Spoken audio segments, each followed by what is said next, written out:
For 3 rounds in the amateur thigh 75-kilo weight class. And now introducing to you first, fighting out of the blue corner, representing Relentless Muay Thai. Please welcome Mahoney.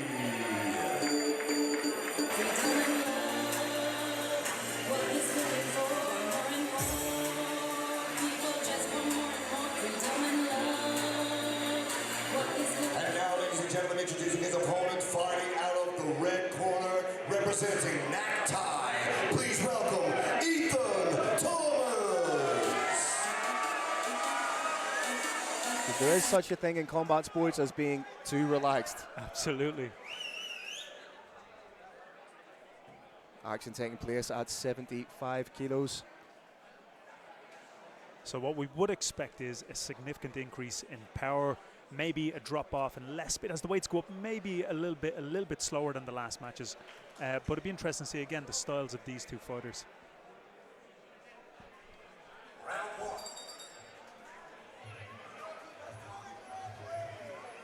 Very nice. I like the catch from that teep. Shows very high level. Oh, fantastic balance.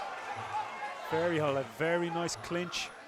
Just needs to calm it down a little bit. The both guys seem to be technical, but they just need to get that nervous energy out of the way.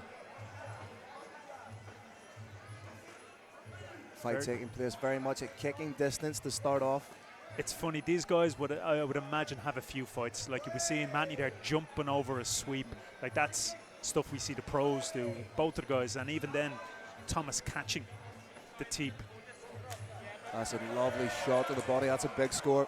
Yeah, and we see what I liked, what you seen him pull that shot back. He retracted it back just as fast. This is something that I'm trying to constantly teach with amateurs: is don't just throw out fast and back. Because that's something you've noticed that at the very, very beginning of the amateur, a fighter will throw a shot out, whether it's the hands, and they'll leave it there, almost admiring their work a little bit, as opposed to bringing it right back to the chamber. Absolutely, but sometimes in Thai boxing, because we can move into clinch, the hand can serve a purpose staying out there, but if it's done in amateur, it's generally done because it's a lack of concentration of pulling that technique back. But again, I think we've now settled into a match, orthodox right-handed versus right-handed fighter. We should see a lot of trade-offs between right kick and right leg kicks. There we go, because these are the big scores.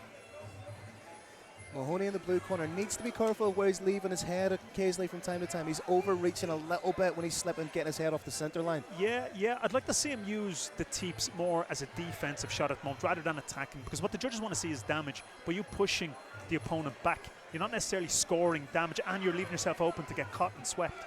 So unless you're Buakaw or one of these fighters that is very kick orientated, and you have a teep like a piston, I would generally keep that for setting people up or defensive for now. Thomas doing a real solid job of catching the kick, and that's perhaps the most impactful kick I think we've seen thrown so far. Really turned the hip over. Absolutely, and what will impress the judges is we can't have one fighter just boxing and one just kicking. So sometimes if you have a strong boxing background, it could strategically suit you to go for that knockout. Well, in our first fight, we saw Saul O'Brien implement that pivot hook. Absolutely. To great effect. That's something that is obviously second nature to him. Yeah, absolutely. And I don't think that's something that comes natural. That's something that comes with a lot of practice, and I would be surprised if he didn't have a background in boxing.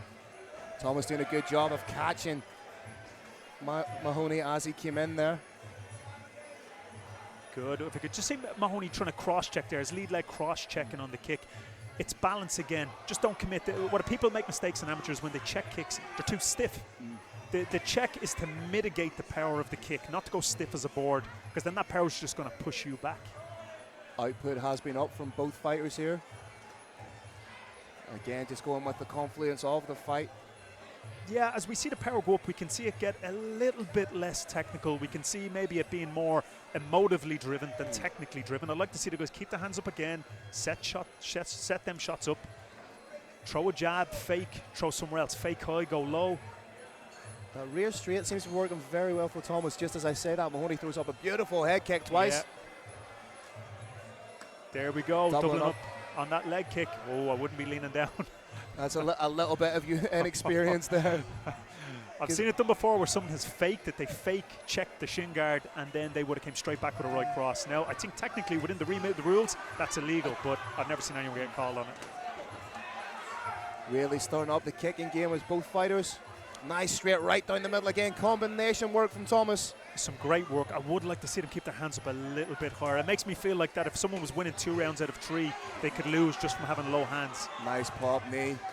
And again, the danger is when you are a little bit fatigued and you throw your shots, that you train track ever so slightly, which gives your opponent that half a second or so to fire something back in response. Absolutely, absolutely. And we can see Thomas working that leg. He needs to go back to chopping down that lead leg of Mahoney. Again, very, very interesting second round. This gets a little bit tougher to call, especially when they're just going at each other. I'd like to see to have more of a devastating effect, but the catch-22 is higher chance of injury. Now, I would like to see, personally, I would like to see both fighters be a little bit more cerebral in their approach, instead of just going a little bit like for like as we saw in the second round. Absolutely. You land, then I land. Yeah, yeah. That's a beautiful shot from Mahoney. A lot of teeps, a lot of jumping teeps, high energy stuff with a low return. Like a jumping teep takes a lot of energy, but it's not going to hurt the opponent. It looks great on an Instagram story, but right now, he just wants to win. Let's build the win. And Thomas doing a good job of catching and replying. He's done that a number of times throughout the fight. Trying to bring that hook over the top. And we see a cut there already over Thomas's left eye. A welt or a bleed. A good catch and reply there from Mahoney. Again, I like the work. Both guys are working. Both guys have skills. They have great skills. I can see them as they go on in their career. They're going to be very technical. They have the promise of being great fighters. He's a very good knees. Mahoney needs to be careful. It's been a couple of times he's just been on the cusp of grazing the forehead with a knee. Obviously, this being an amateur fight, that is illegal. But both are able, something I've noticed, and this seems to be a development in Muay Thai, even within that sort of clinch quarters, fighters are finding a way to get those leg kicks in over the top. Yeah. And again, it depends on their style. Are they natural kickers? Are they doing it just out of a reaction? Like maybe it's the wrong move at the time. They're just doing it as a quick response. Again, I'd like the teep, but that was the teep used. There we go. Use it as a defensive measure as opposed to an offensive measure. 25 seconds left in the third and final round. Turning into a little bit of you throw, then I throw. May not be technical, but by God, it's entertaining. Jumping knee from Mahoney there. Closing stanzas of the round. Mahoney definitely having the more agile, more explosive, but not necessarily, more damaging. That was a great shot.